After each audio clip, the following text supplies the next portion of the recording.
It's time for my guest sharing her journey of faith story.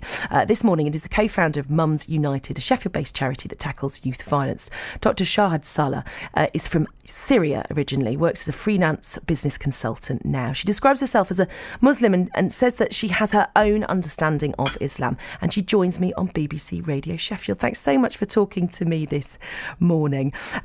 Let's start then at the beginning. What was your religious upbringing in Damascus like, Shahd? It's very touching talk, to be honest, because I was raised in a very Islamic Sufi environment. My parents, especially my father, he was following the Sufism pathway. And then my mom was very religious. She had her master from Al-Azhar. It's one of the very big religious authorities in Arab world in Egypt. So yeah, I was in a very traditional conservative family, Muslim family. And did you talk about faith? Did you have discussions about faith when you were growing up? You know, they ask you to follow the rules and regulations, to follow they give you education, but they don't explain to you things. You have to believe in it. There is nothing deeply rooted, which is different to my approach with my children. My children, I do explain to them what is the meaning of the God, why it's important for us to believe the spiritual practices. I don't emphasize much on the regular practices other people are emphasizing on, but I explain the reasons. I reason things to them, which wasn't really present in my family, and that caused a lot of problems, to be honest. When you don't reason, it's very problematic. Well, I was going to ask, because children like to ask questions, don't they? And they like to understand the world around them. So you're being told what to do and what to believe. Did you ask questions and you were told no? Or did you know that it wasn't the done thing to ask questions? Were you sort of thinking it through? No, you then? asked a question. No, I used to be. That's why I was troubled child to them. Because I was asking too many questions that they couldn't themselves answer. And this is because they haven't been reasoned themselves.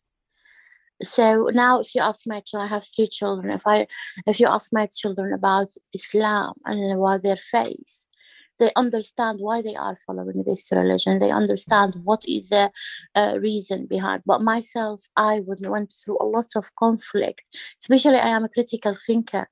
My brain doesn't stop thinking and asking questions. So that caused me a lot of conflict, internal conflict, until I was able to, say, okay, enough is enough. I am going to find my way. And I started to educate myself about it.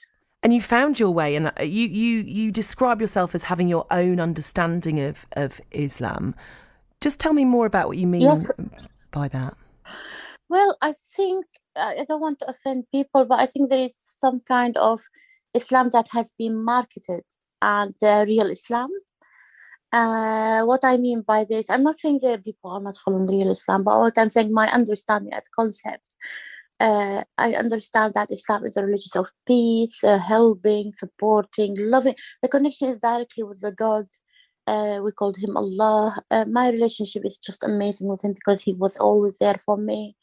I believe there is a conflict between culture and religion, not only Islam or religions, that has been conflict between culture and religion.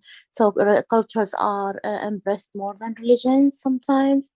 And there are, a lot of politics in it. So I keep myself away from all this when I come to my faith. I try to purify my faith in a sense. I don't corrupt it with culture or politics. So that's what I mean by my understanding of Islam. Like, I keep it very private relationship, because faith, by the end of the day, is yes, your relationship with the spirit you are believing in or the power you are believing in, but it should show in your practices with others first. And then your connection, you have to be honest, clear, transparent, hardworking. This is my understanding, because this is what Islam is about to me.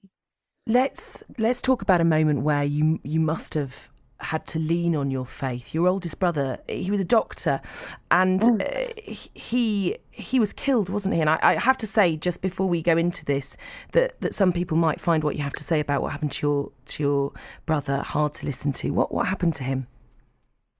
Well, actually, not only my brother, many million Syrian happened to them the same as what happened to my brother. And I believe many Arabs suffered similar, or not only Arabs, Pakistan, Afghanistan, all these areas, they suffered similarly to what I suffered from. I was in 2011, the Syrian revolution started in Syria against Assad, and I was one of the people. I was already working in the human rights field, so I was working and reporting the crimes happened in Syria. And one of my friends was helping me and reporting in the area or rural area of Damascus, where my brother was helping civilians as they'd been shelled by Assad army at the time. So just 5 minutes before, one of my friends said, "Oh, your brother is around in the area. He is helping." I was so happy because my brother is engaging in helping people. Just 5 minutes after that call, I received another call saying, "Oh, we are sorry to report to you that your brother was killed." I was just, it's a moment where you think you are really disconnected from everything around you. You don't believe, you don't comprehend, you don't understand. It took me a really while until I understood how this happens suddenly. You are here and the next moment you are not here. And you realize that that person, you will not see him ever again. It was very shocking moment to me.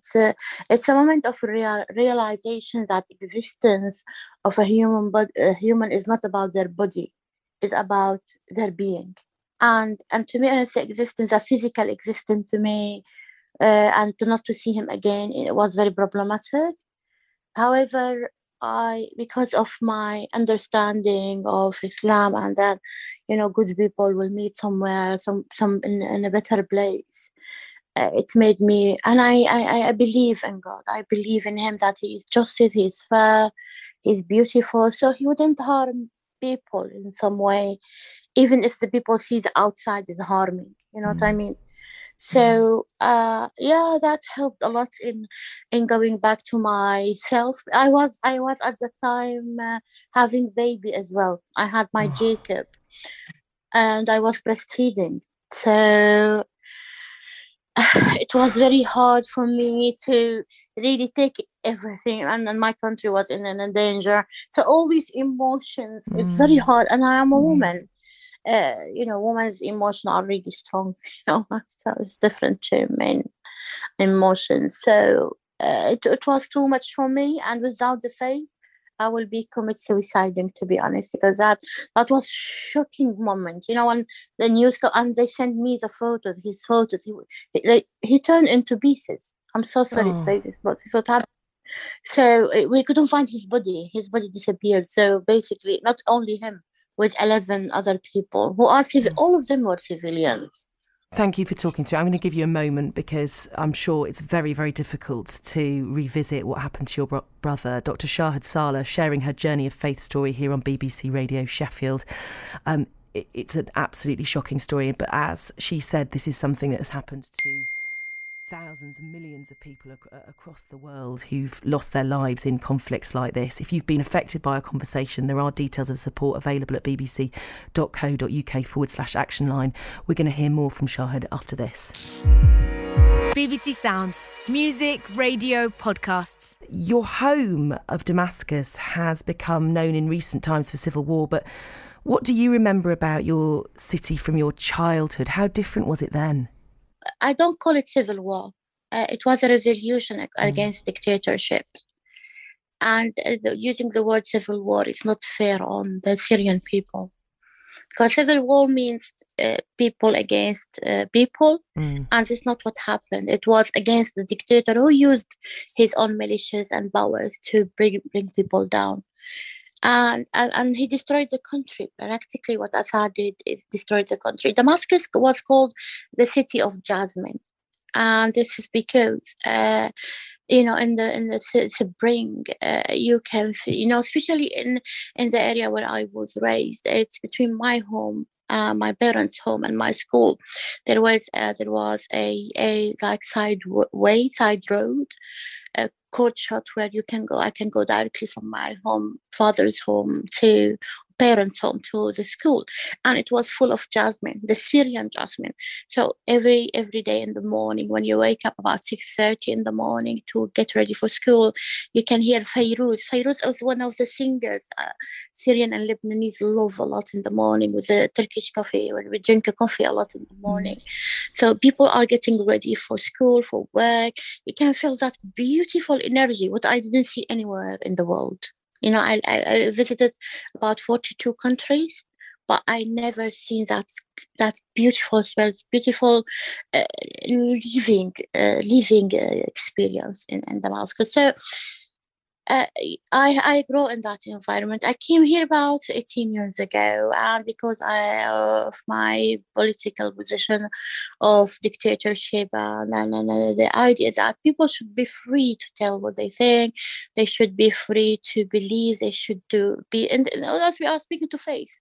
Now in the south of Syria, this Islamic group who are supported by powers around the world are there impressing people down. And we saw it in Taliban and in Afghanistan. We saw it in different places in the world where people, even they are challenged by their faith. They push you to adopt a specific faith. They push you to adopt a specific perspective. But this is not what I think life should be about. And because of my opinion now, I can't go back to Syria. So I am not only myself, my daughters as well. And the way that you describe Damascus with such love, about this unique place. How does it feel to know that it's very unlikely that you'll ever be able to go back, and your daughters won't be able to go back. Your daughter won't be able to go there. Yeah, it's very hard. I think that people, when they speak about refugees and asylum seekers and migrants, and speaking, this Rwanda thing coming up, they don't understand that you are taking a person by not their own willing, by the fact that, there is a danger there. And they are not responsible for what's happening in their country. Those powers around the world who have colonialism history are responsible for what is going on there. Those who are supporting dictatorship are responsible for what's going on there. But when you take a person from their root and you make them suffer, then you come to challenge them here, and they can't go back because of what's happening there. That is really greater challenge to their humanity before even reaching to the idea of faith. Because as a human, you have been taken out from we called it watan in Arabic. Watan is not only the land where you grow, or you were born. It is something inside you, grows with you. And they take that away. You become empty from inside. Internally, you become empty.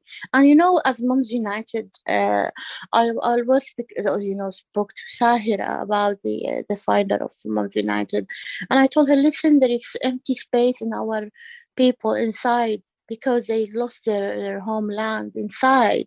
Especially those who can't go back. There is something empty space there. We have to fill it up. And the children have that empty space. It will not be easy to fill up. That's why when you speak about racism and whitening, for example, or all this kind of concept related to racism, it really hurts from inside as well. Because that it's not your fault. It's not your fault you was born there. It's not your fault what happened there. So how you can comprehend? You keep blaming yourself for something you didn't do as well. And you are in safar. We're running out of time. I feel like I could talk to you for hours. But just lastly, you talked about that empty space that you feel. We heard earlier about the absolutely horrific way that your brother died and what's happened in your country, torn apart by Assad. Have you questioned your faith? Has your faith stood strong in all of that time? Or have all of these awful things that have happened to you, have they made you think again? Not only me, I have met many people who left religion, regardless their religion, Islam or any other religion. But they lost it because they couldn't find a deep reasoning. But for me, I told you, I had to go through a very tough journey to reason and to understand. And that reasoning what kept me, going. And that's what I'm working with Moms United, because I have a faith. That's why what I put myself, my time, my resources in the serving of the community, because I have a faith. Otherwise, and serving my children. Otherwise, I would be somewhere else, I believe. But because I have a faith, I am with you now, and I would like people to listen to this, because that faith would keep me strong woman. That would keep me, up to the expected values I am holding to. Because faith, by the end of the day, is your value. So if you are empty from value, so who are you as a human being? And that's why I decided to fill myself, Shahd, with the values I love to feel, and that make me happy and blessing, and a blessing place. So, and those values are connected directly to my Lord, who I believe in, because He is to me beautiful, merciful, powerful. He gives me all these beautiful values, which I'm holding to. This clip is taken from BBC Radio Sheffield. Find us on social media, listen live on BBC Sounds, and find out more.